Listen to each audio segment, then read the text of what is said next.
कोई भी मेटल होता है उसके अंदर डी कक्षकों की ऊर्जा बिल्कुल समान होती है। जिन डी कक्षकों की ऊर्जा समान होती है उन्हें समभ्रंश कक्षक कहा जाता है। तो इसे कहा जाता है समभ्रंश कक्षक। ये 5 होते हैं संख्या में, जिनको क्रम से D X Y, D Y Z, D X Z, D X square Y square व डी जेड स्क्वायर कहा जाता है। डी जेड स्क्वायर कहा जाता है। जब इस मेटल के पास लिगेंड आता है तो इनकी ऊर्जा के अंदर वृद्धि हो जाती है। मान लो इस मेटल को चारों तरफ से लिगेंडों ने घेरा है, तो टेट्राहेड्रल कॉम्प्लेक्स में 4 ही लिगेंड होते हैं, तो इसकी एनर्जी बढ़ जाती है। और जब टेट्राहेड्रल कॉम्प्लेक्स बढ़ जाता है, यानी कि एक लिगेंड ऊपर, तो इस प्रकार से जब टेट्राहेड्रल कॉम्प्लेक्स बन जाता है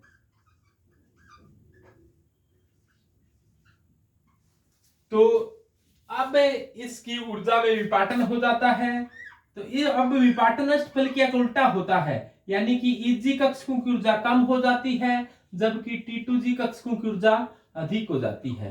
तो ये T2G कक्षक है और ये Eg कक्षक है। Eg कक्षकों की ऊर्जा कम हो जाती है जबकि T2G कक्षकों की ऊर्जा अधिक हो जाती है। Eg व T2G के बीच में एक एनर्जी का गैप पाया जाता है जिसे कहा जाता है डेल्टा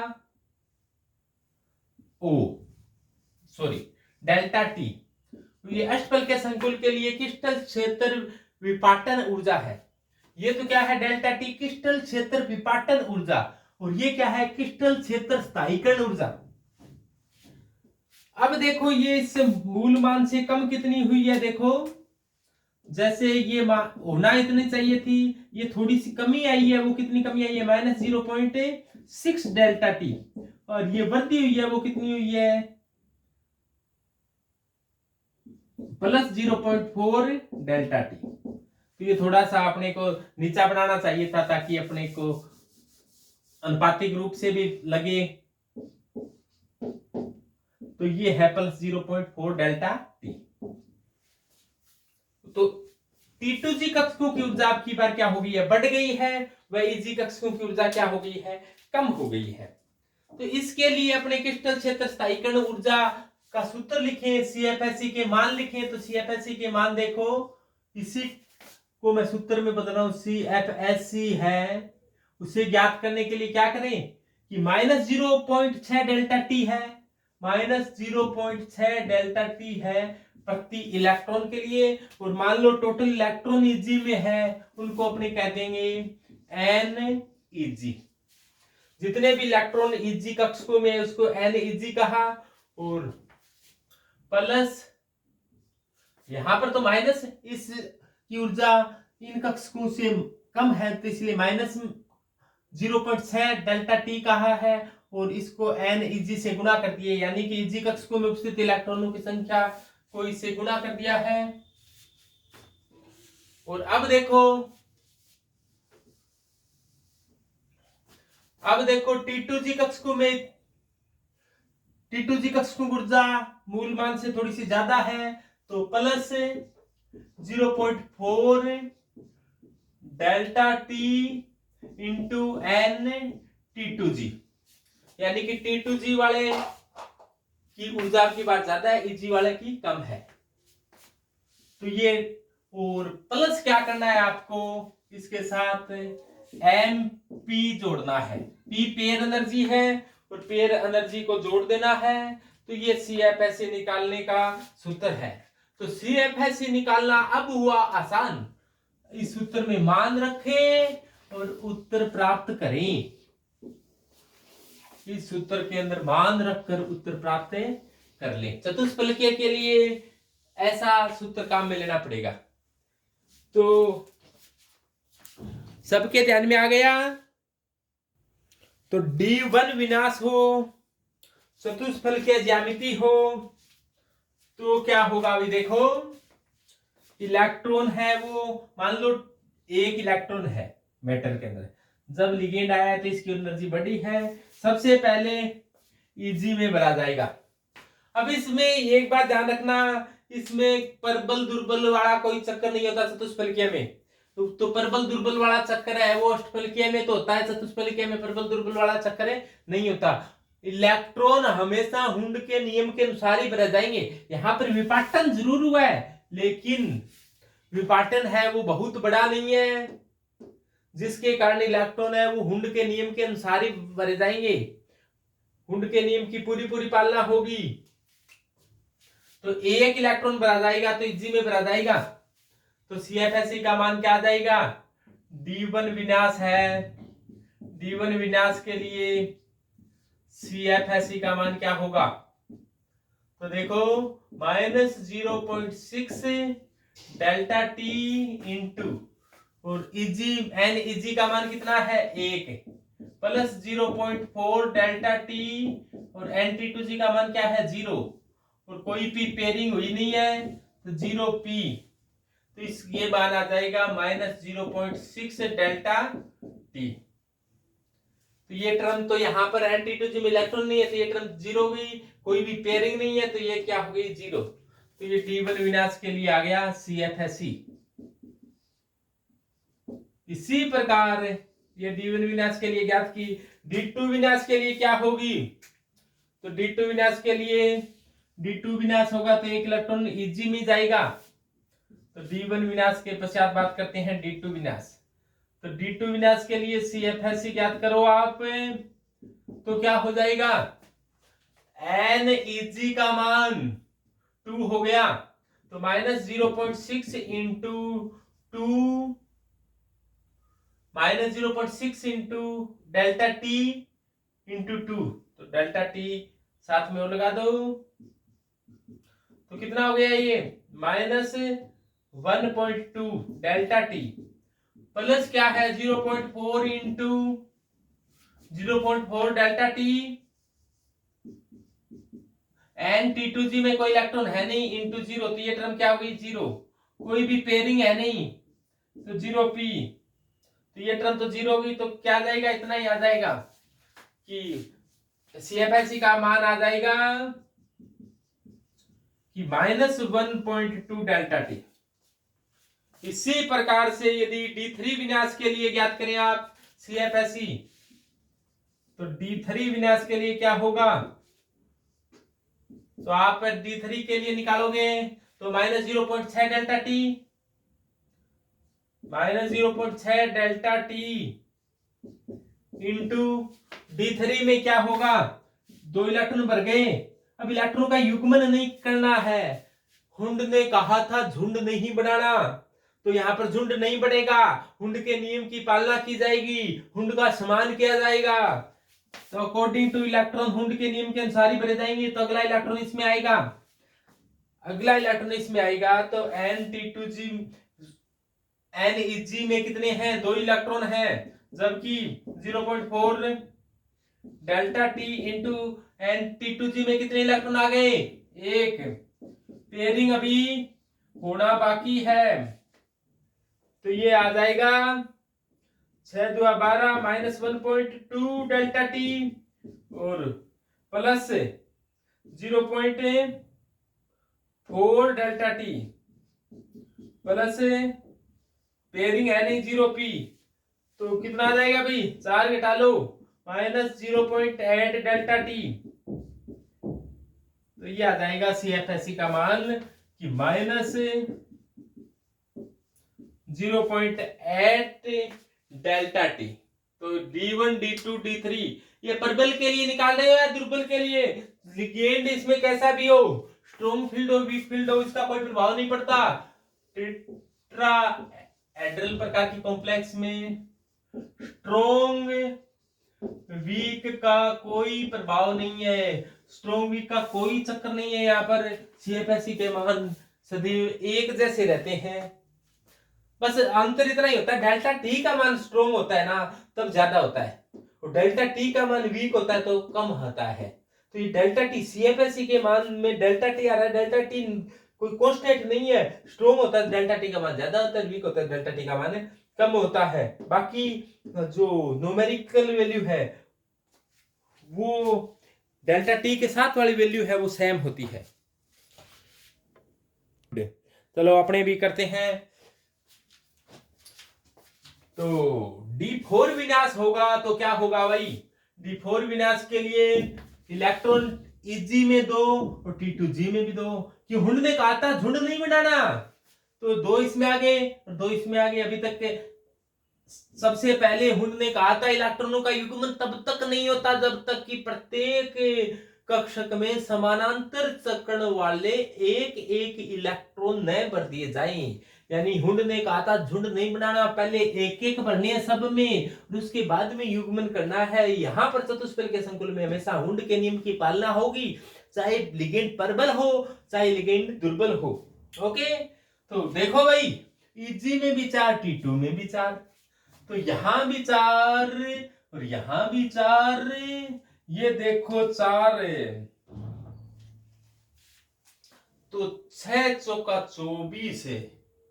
ये लियो जी -2.4 प्लस 4 चौका 16, इसके साथ डेल्टा टी है, इसके साथ डेल्टा टी है और ये बचेगा देखो, और पेयरिंग है नहीं, कोई भी जोड़ा नहीं बनाया तो ये तो टर्म शून्य हो जाएगी और इसका मान आ जाएगा -0.8 delta T, -0.8 delta T. Okay, D4 विन्यास के लिए ऐसा आ जाएगा। यदि विन्यास D5 हो तो आधे भरे हुए हो तो डेल्टा CFSE का मान शून्य आया करता है। देखो आज भी शून्य आता है क्या, आधा भरा हुआ हो तो CFSE का मान शून्य आना चाहिए। देखो 2 नीचे 3 ऊपर, कहां कहां क्या हो गया मामला, सॉरी ये पीछे वाले में गड़बड़ी हो गई। देखो पीछे वाले में 2 ही नीचे थे और 2 ही ऊपर थे, 2 नीचे और 2 ही ऊपर, तो 2 यहां और 2 यहां, तो ये था 1.2 डेल्टा टी और ये था 0.8 डेल्टा टी, तो ये आया -0.4 डेल्टा टी। कितना ही आया था, वेरी गुड, भूल सुधार। यहां पर नीचे 2 थे ऊपर 2 थे, तो नीचे भी 2 ऊपर भी 2, यानी कि Eg में भी 2 T2G में भी 2, तो 1.2 और 0.8, तो ये माइनस के हैं ये प्लस के हैं, तो माइनस का आया 0.8 डेल्टा टी। चलो समय रहते हुए भूल को सुधार कर लिया गया है। अब देखो ध्यान से,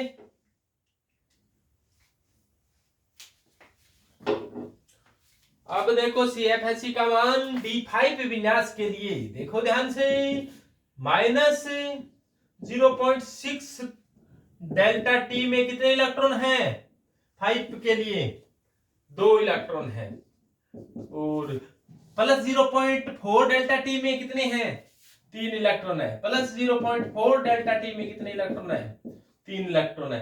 पेयरिंग ना, कोई पेयरिंग पायरिंग कुछ नहीं है, तो देखो -1.2 प्लस 1.2 डेल्टा टी सबके साथ, तो ये भी कैंसिल, पेयरिंग है नहीं, तो ये मान आ गया 0। तो CFSE का मान D5 विन्यास के लिए 0 आ जाता है। CFSE का मान D5 विन्यास के लिए 0 आता है। तो जैसा सोचा था वैसा ही आया।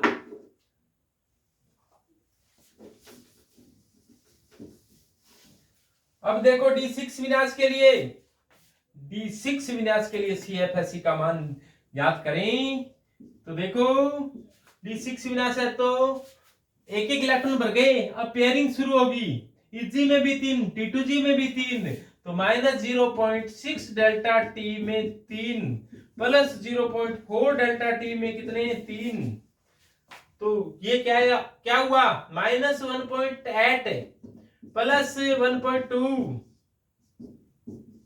और प्लस 1p, एक जोड़ा बन गया, एक पेयर बन गया, एक युग्म बन गया, तो ये पेयर एनर्जी है, तो एक आ गया यहां पर NEG में कितने इलेक्ट्रॉन 3, देखो ये 3 रहे, N-T2G में कितने इलेक्ट्रॉन?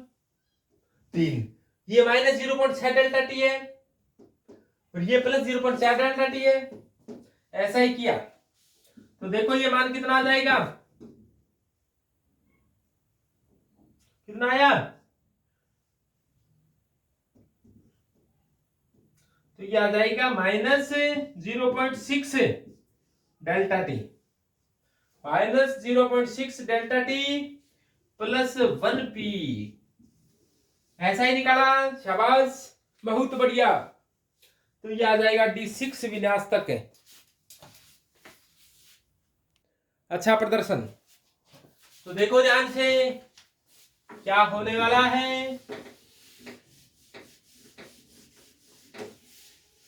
D7 विन्यास के लिए देखो,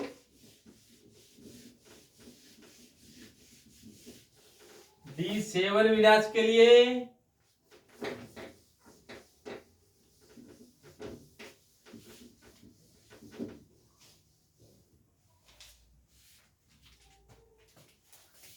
ये लो जी D7 विन्यास। D7 विन्यास के लिए देखो ध्यान से 1 2 3 4 5 6 7, तो minus 0.6 delta T, minus 0.6 delta T में कितने 4 और प्लस 0.4 डेल्टा टी में कितने, प्लस 0.4 डेल्टा टी में 3, तो 4 3 7 हो गए ना, और प्लस एमपी जोड़े कितने बन गए 2, 2p जोड़े, जो भी आए वो उत्तर होगा। क्या आया? तो ये देखो माइनस 2.4 प्लस डेल्टा टी साथ में है प्लस 1.2 डेल्टा टी और प्लस 2p, तो ये कितना आ जाएगा भाई, माइनस का 2.4 प्लस का 1.2, तो क्या आ जाएगा minus 1.2 delta T plus 2p। ये आ जाएगा CFSE का मान और D7 विन्यास के लिए। D8 के लिए करोगे, D8 में क्या होगा, देखो ये नीचे वाला पूरा भर चुका है, अब इसमें आ जाएगा, यानी कि इजी वाले में चेंज नहीं होगा, इजी में 4 है, अब की बात T2G में भी 4 है, यहां पर 4 कर दोगे, यदि ये D8 विन्यास हो जाए तो फिर क्या आ जाएगा, ये तो इतना ही रहेगा, और ये क्या आ जाएगा 1.6 है, और 1.6 करोगे तो क्या आ जाएगा माइनस 0.8, और अब की बार जोड़े कितने, 2 जोड़े नीचे, 1 जोड़ा ऊपर है, 3 जोड़े, पेयर कितने हैं 3, तो यहां पर क्या आ जाएगा 3p, तो ये आ जाएगा CFSE का मान minus 0.8 delta T plus 3p। और D9 विन्यास के लिए क्या होगा भाई, देखो D9 विन्यास के लिए CFSE का मान देखो क्या है, minus 0.6 delta T into NEG। D9 में क्या होगा, एक इलेक्ट्रॉन और आ गया ऊपर, तो NEG में 4 ही है, plus 0.4 delta T into N-T2G में अब की बार कितने 5, और जोड़े कितने बन गए, 2 नीचे जोड़े हैं, 2 ऊपर जोड़े हैं, 4 जोड़े बने हैं अब की बार।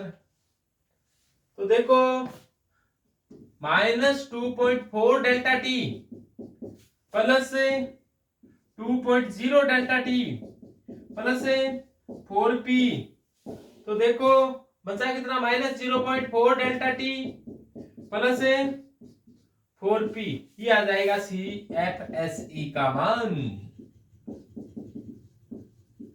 तो इस प्रकार से आप CFSE के मान आसानी से ज्ञात कर सकते हो। तो बताओ किसी के कोई दिक्कत ना, कोई दिक्कत नहीं, तो CFSE के मान ज्ञात कर सकते हो D9 के लिए। D10 हो जाएगा तो 4 नीचे बनी हुई हैं और ऊपर कितने हो गए 5 की बजाय 6 हो गए। तो अब की बार ये भी 2.4 हो जाएगा, प्लस 2.4 माइनस 2.4 भी। लेकिन पेयर कितने हैं? 5 पेयर हैं। जोड़े कितने हैं? 5। तो ये कितना आ जाएगा? ये तो टर्म हो जाएगी 0 प्लस 5p। तो CFSE का मान आएगा 5 p के बराबर। तो टेट्राहेड्रल में परबल लिगेंड व दुर्बल लिगेंड का कोई चक्कर नहीं होता। इलेक्ट्रॉन परबल हो चाहे दुर्बल हो, इलेक्ट्रॉन हमेशा हुंड के नियम के अनुसार ही भरे जाते हैं, या अपने ऐसे कई अष्टफल के संकुल में दुर्बल में भरे गए थे वैसे भरे जाते हैं। परबल में वहां पर विपाटन बड़ा होने के कारण हुंड के नियम की पालना नहीं हुई थी अष्टफलकीय में। लेकिन चतुष्फलकीय में चाहे परबल लिगेंड हो चाहे दुर्बल लिगेंड हो, हमेशा हुंड के नियम की पालना होती है। इलेक्ट्रॉन हुंड के नियम के अनुसार भरे जाते हैं। पहले 2 इलेक्ट्रॉन इजी में भरे जाएंगे। और यहां पर एक बात और ध्यान रखना, यहां पर इजी नहीं कहा जाता है, इनको ई कहा जाता है। तो यहां पर टिट्टू जी नहीं कहा जाता, टिट्टू ही कहा जाता है। तो यहां पर एन इजी नहीं कहकर एन जी कहना, यहां पर एन टिट्टू जी नहीं कहकर टिट्टू ही कहना, एन टिट्टू। ये एन जी और एन टिट्टू, जी नहीं लगाया जाता है। इजी सॉरी एन ई और टिट्टू, जी नहीं लगाया जाता। इजी और टिट्टू जी था ना अष्टफलकीय में लिखते हैं, लेकिन चतुष्फलकीय में ई और टिट्टू ही लिखा जाता है, जी नहीं लगाया जाता। अपने पहले जी लगा दिया, लेकिन अपने पहले समान दे दिया इनको, अब इनको जी नहीं कहेंगे कि चतुष्फलकीय का है, कोई अष्टफलकीय का है का जी कहें इनको, जी जा कुछ नहीं कहना। ई कहो टिट्टू कहो कि कौन सा कक्षक है, ई है कि टिट्टू है। नीचे ई बैठा है, ऊपर टिट्टू बैठा है, लेकिन अष्टफलकीय में जी भी लगता है, इजी और टिट्टू जी। ओके।